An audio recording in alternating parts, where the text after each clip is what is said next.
Hello friends. So first మనం ఈ మసాలా దినుసుల్ని లైట్గా రోస్ట్ చేసుకొని పౌడర్ చేసుకుందాము. ఈ పౌడర్ చేసుకున్న దాంట్లోంచి వన్ స్పూన్ మనం తీసి పక్కన పెట్టుకుందాం రైస్ కోసము. మిగతాది మనం కర్రీ కోసం యూస్ చేసుకుందాము.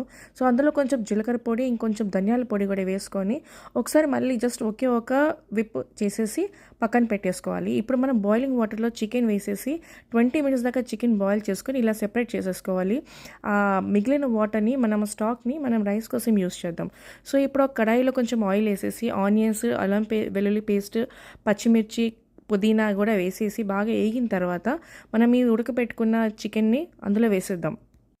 అందులో వేసేసి బాగా రోస్ట్ చేసి ఒక 2 మినిట్స్ బాగా రోస్ట్ చేసిన తర్వాత మనం ప్రిపేర్ చేసి పెట్టుకున్న ఈ పౌడర్ని అందులో 1 స్పూన్ వేసేసి మళ్ళీ బాగా కలుపుకోవాలి.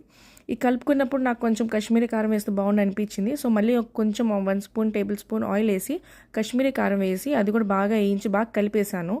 అది కూడా ఇంకొక 5-10 మినిట్స్ దాకా బాగా మీడియం ఫ్లేమ్లోనే పెట్టుకొని మనం దీన్ని వేయించుకోవాలి. హై ఫ్లేమ్లో పెడితే మాడిపోతుంది మసాలాలన్నీ. సో ఒక 5 మినిట్స్ మళ్ళీ వేయించుకున్నాక ఇంకొక స్పూను పౌడర్ వేసేసుకోవాలి, మసాలా వేసుకోవాలి ఇందులో. ఇంకా మళ్ళీ ఇంకొక 10 మినిట్స్ అలానే తిప్పుకుంటూ ఉండాలి.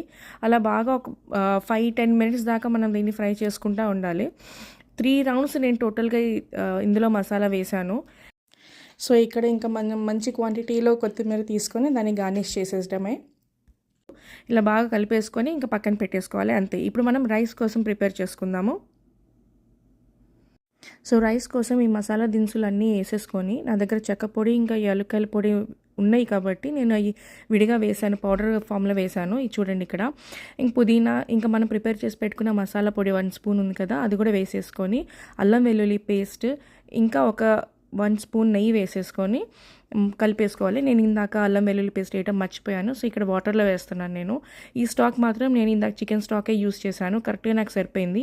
1 గ్లాస్ రైస్కి నేను 2 గ్లాస్ వాటర్ వేసాను. ఇప్పుడు మనం కొత్తిమీర కూడా వేసుకొని బాగా కలిపేసుకోవాలి. ఈ కొత్తిమీర వేసుకున్న తర్వాత ఒకసారి మనం సాల్ట్ ఇందాక అసలు వేసుకోలేదు. సో ఇప్పుడు కూడా మన రుచికి సరిపడే సాల్ట్ వేసుకొని బాగా కలిపేసుకోవాలి. ఇంకా లిడ్ పెట్టేసుకోవాలి. సో చూడండి, ఇప్పుడు వాటర్ బాయిల్ అవుతుంది. ఇప్పుడు మనం పచ్చిమిర్చి నేను ఇందాక వేయటం మర్చిపోయాను.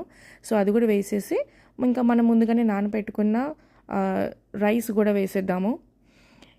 రైస్ మొత్తం ఫుల్గా వేసేసి దాన్ని కూడా బాగా కలిపేసుకొని మళ్ళీ లిడ్ పెట్టేసేయాలి. కాసేపు ఉన్నాక మనం చూస్తే ఇలా మళ్ళీ పొంగుతుంది. ఇంకొకసారి అలా తిప్పుకోవాలి. ఇప్పుడు నీళ్ళని ఇంకిపోయిన తర్వాత మనం దమ్లో పెట్టేసేయాలి. ఒక 10-15 మినిట్స్ దమ్లో పెట్టేసేయాలి. దాని తర్వాత స్టవ్ ఆపేసి మనం ముందుగా ఫ్రై చేసి పెట్టుకున్న ఫ్రై పీసెస్ అన్నీ వేసేసి ఇంతే అండి, సర్వ్ చేసేసుకోవాలి. అంతే. Yummy and tasty fry piece